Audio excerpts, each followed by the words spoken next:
ब्रिटिशांनी बंगाली हिंदूंचे धर्मांतर करण्याचा जाणीवपूर्वक कट रचला. इंग्रजीमध्ये प्रचार करण्याऐवजी त्यांनी मातृभाषा बंगालीची निवड केली. बायबलचे बंगालीमध्ये भाषांतर छापले गेले, जेणेकरून भाषा आणि शिक्षणाच्या आडून ख्रिस्ती विचार घरांमध्ये, शाळांमध्ये आणि दैनंदिन जीवनात पसरतील आणि हळूहळू लोकांच्या श्रद्धा बदलतील. 19व्या शतकाच्या सुरुवातीला बंगालीमध्ये बायबलचे भाषांतर आणि छपाई ही भाषा आणि साहित्यातील प्रगती असल्याचे अनेकांना वाटत होते. तथापि प्रत्यक्षात ही युरोपियन चर्च आणि बायबल सोसायटीनी केलेली एक नियोजित धर्मप्रचाराची मोहीम होती, ज्यामध्ये लोकांचे विचार बदलण्यासाठी छापखान्याचा वापर करण्यात आला. 18 मार्च 1800 रोजी बंगाली नवीन कराराची पहिली प्रूफ शीट श्रीरामपूर मिशन प्रेसमधून छापण्यात आली. पुढील 32 वर्षात 45 भाषांमध्ये अंदाजे 2,12,000 पुस्तके छापली गेली. विल्यम केरी यांनी धर्मांतराचे माध्यम म्हणून बंगाली भाषेचा धोरणात्मक वापर केला. 7 फेब्रुवारी 1801 रोजी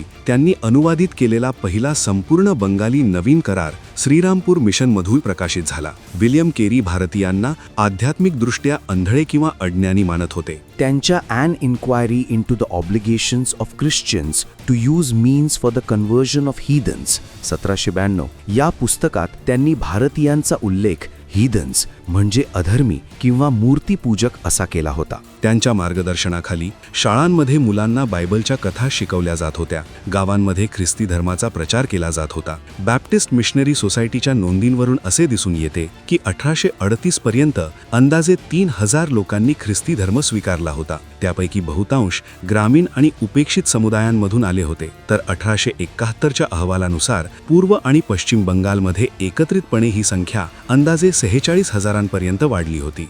बायबलचे बंगाली भाषेतील भाषांतर ही भाषेची सेवा किंवा साहित्यिक शोध नव्हता, तर ख्रिश्चन धर्माच्या फायद्यासाठी जाणीवपूर्वक केलेला हस्तक्षेप होता. म्हणूनच आजही प्रश्न पडतो की बंगाली भाषेच्या विकासाची ही कहाणी हा खरोखरच भाषेचा विकास होता की ख्रिस्ती धर्म लादण्याचा जाणीवपूर्वक केलेला प्रयत्न? तुमचे याबाबतचे मत नक्की कमेंटमध्ये मांडा.